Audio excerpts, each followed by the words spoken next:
Hi everyone, it's been 4 years since we touched base on this series. Welcome to the coming back to of our Veto series. Yeah, you might remember that all the way back in 2021, we did a series talking about every single veto of the President of the United States. Um, yeah, we haven't done this since June of of that year when we did Trump. Um, so yeah, just to reiterate on this series, you can see it in the playlist, obviously, or whatever. We were talking about every single veto made by the President of the United States. We're starting with the first president and going all the way to the most recent former president, with the current not counting. We'll wait until after his or her term is over. And some presidents were skipped due to them not having vetoes at all, and those presidents are in order of succession, based on who came first and all that. John Adams, Thomas Jefferson, John Quincy Adams, William Henry Harrison. That one obviously makes sense since he was in office for like 30 days. Zachary Taylor was in office for a year and a half. Millard Fillmore, uh, and James A. Garfield. So only like 8 of them didn't have any vetoes at all. And sorry if you hear this craziness downstairs, because Trina brought the boys over, and yeah, this is the first episode of this series being here at my mom's, because as you guys know, I moved back over to my mom's almost a year and a half ago, actually. But yeah, that's besides the point. So today we're going to talk about the most recent president to leave office that actually had vetoes. And it was Biden. Yep, Sleepy Joe Biden. He had a total of 13 vetoes, with none of them overridden by Congress. Which also I should mention is that Biden was the first president since Lyndon B. Johnson to have none of his vetoes overridden by Congress. Now, I should also mention that pretty much all of his vetoes were grouped within 2 years, 2023 and 2024. The vast majority of all of his vetoes were from 2023. Like, literally 9 of them were in 23. So what we'll do is that we'll talk about some of his vetoes that he had in 2023 and some that he had in 2024.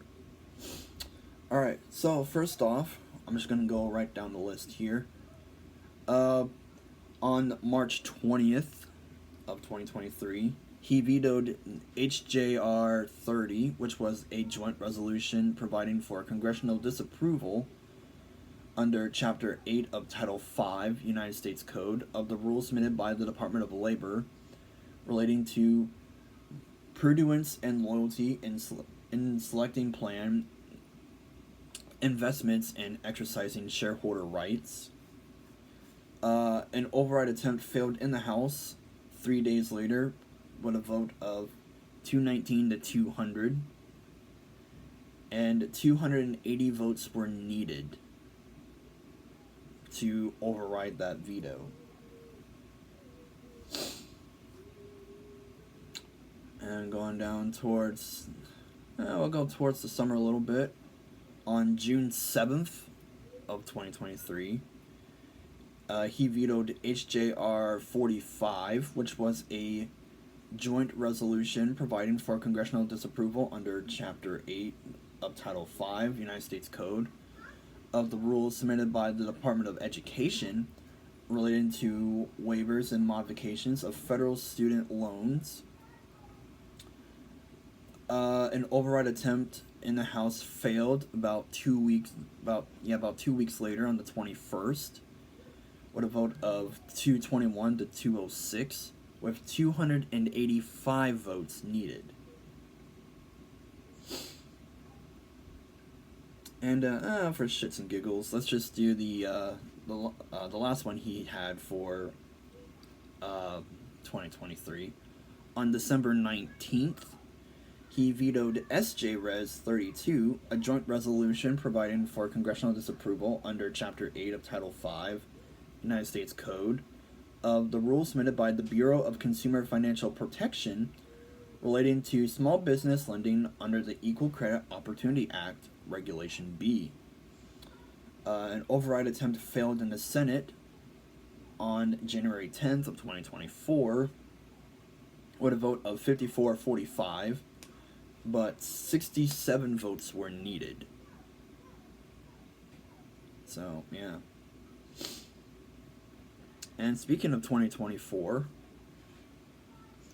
we have 4 that occurred. So we're going to do the first that occurred in 2024 and the last that occurred in 2024.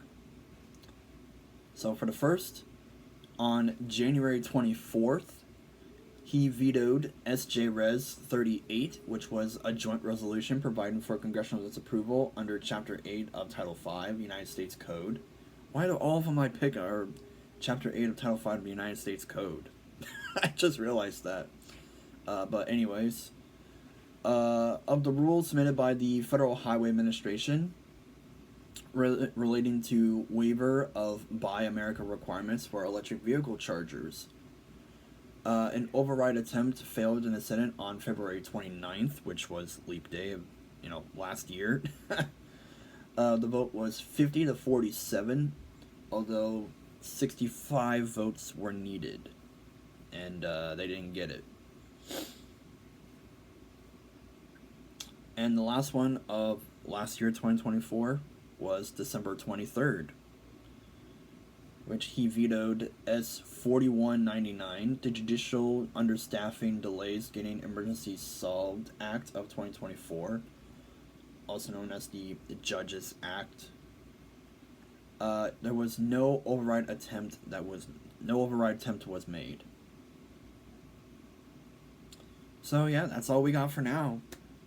Thanks for watching, and we'll see you in, honestly, whenever Trump is out of office through through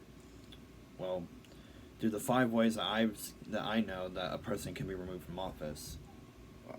Or actually, technically 6, if you want to be technical. When his term expires, death, impeachment,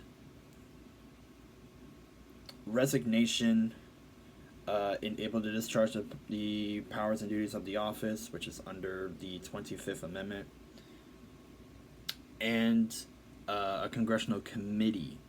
If you want to know more about that kind of stuff, there's a more in-depth video on how that works by CGP Grey. I highly recommend it, and it's definitely relevant for, I would say, within the last decade or so.